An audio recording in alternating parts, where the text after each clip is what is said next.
Hey everyone, so I broke out the KitchenAid mixer today. Typically I don't touch this because I'm not allowed to do any baking. Ask on a random live and I'll tell you why I'm not allowed to do any baking. But brought this out. We're using this cover for the first time. Hannah's cousin gave this to her and I'm really excited to use this. I've been holding off on this project because we didn't have a cover. So we have a cover. We found that there's a dairy from a couple hours away, but they've been coming once a week to the area. So we were able to get an entire gallon of buttercream for $5. That's really good because we're going to make a few pounds of butter out of this thing. So the basic process for butter making, if you're using a KitchenAid, it's 2 quarts to a pound of butter. You put it in here, you turn it on, you let it go and do its thing. It will start to solidify, then just kind of out of nowhere, you're going to have butter. What's left is going to be buttermilk, so you can keep that. It's wonderful to marinate different meats with. We're going to try a steak, not tonight, but here soon, marinating in it. So I know it's really good to soak chicken in before you make fried chicken or something, but I want to see what it does with other meats too. So buttermilk is wonderful for that. So once you separate the buttermilk from the butter, you need to wash the butter. I know that sounds weird, but you wash the butter to make sure there's no buttermilk left in it. The milk is the part that can go rancid, even sitting in your fridge for, however long it takes you to use all the butter, it can go rancid. I like the fact that we're going to start making our own butter because we buy a lot of butter. With the diet that I'm on, anytime I start to plateau, I up my fat content. As soon as I up the fat content, my weight starts dropping again. And what's the easiest way? Butter and heavy whipping cream. That's the easiest and most delicious way that I've found to up your fat content. So we're going to get this going, and then we will show you how to wash the butter at the end. So it takes, this here is 3 cups, so we're going to do full 3 cups and then up it to 1 cup. So we're going to do 4 cups in here, so 1 quart of milk. Let it turn in its thing into butter, then we can get the others started.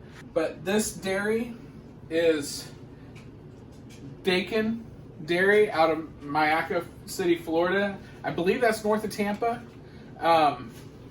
We just tried their milk. It was $3 for a gallon of milk, which is cheaper than what I can get it at Walmart, and it tasted incredible. So much creamier because we get whole milk.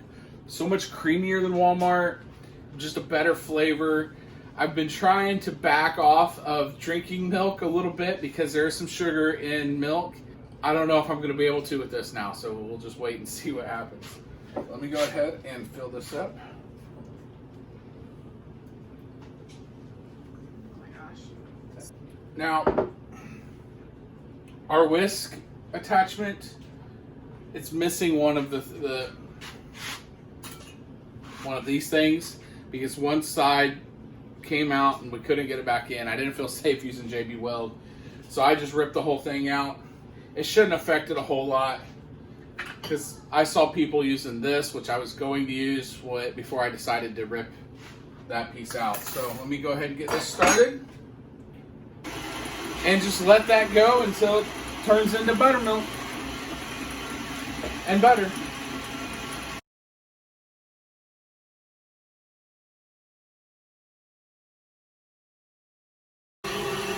Alright, so I'm taking this off because I just wanted to show you. It's now turned into whipped cream. Add a little monk fruit sweetener into that, artificial sweetener, not artificial, substitute sweetener, because monk fruit's natural. And you'd have an incredible whipped cream. But we're going to keep this going. Eventually, you're just going to see it come together kind of out of nowhere and turn into butter. It'll get yellow and almost look a little bit like curds if you've ever made cheese.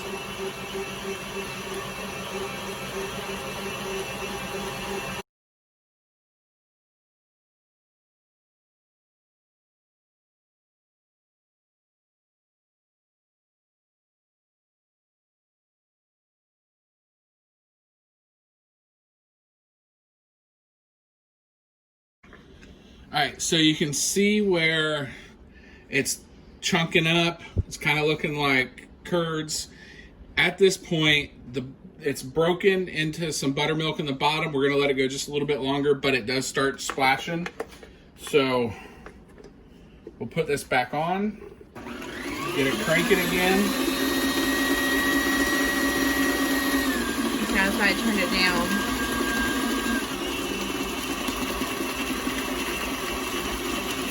Let's turn it down just one more because it's still. Not right now. After we're done here, okay?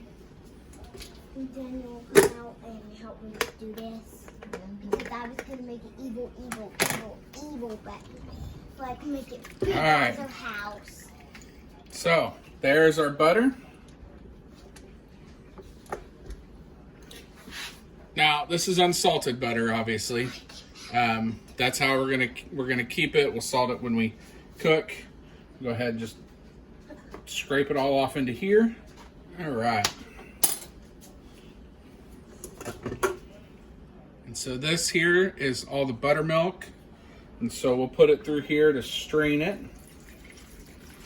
Cheesecloth would probably work best. I don't have any cheesecloth. Coffee filters would work. It would just take a while.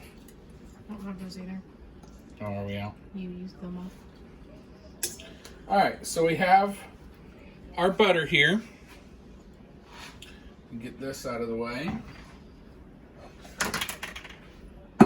This is what I'm gonna wash the butter in. To wash the butter, I just have some ice water here.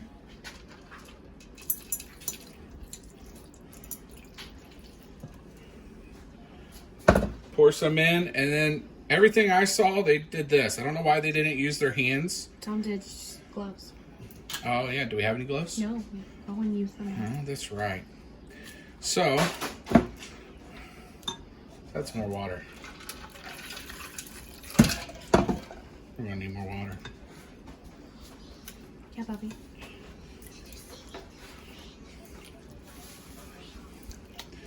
And so you just do this a few times until it is clear that there's no more buttermilk in the butter. No. Yeah, buttermilk in the butter. All right, I'm half tempted just to switch over to my... Oh, give me that spoon, that red spoon.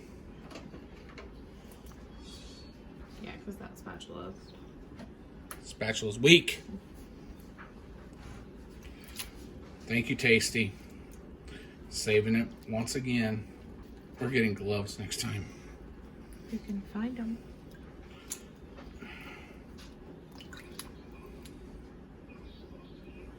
You know, everything I researched said it would take 3 to 4 times of washing the butter, but I'm thinking I might be able to get it done in 2. All right. Would you judge me if I tried to do this without gloves? Yeah.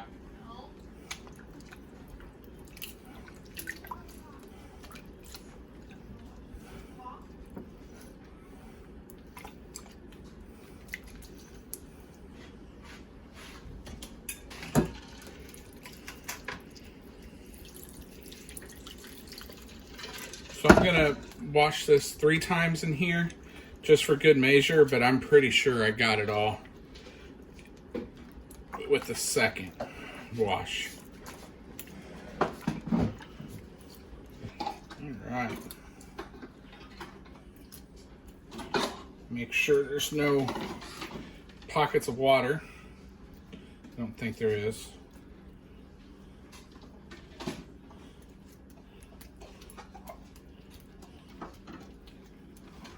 All right, so there we go. That's our butter. I'm gonna get it all made, and then I'll just wrap it up in saran foil and kind of make a butter log, almost like the Amish rolled butter.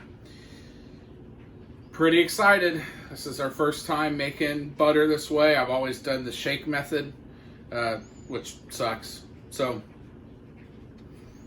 pretty excited. If I did anything wrong, please let me know. I love criticism.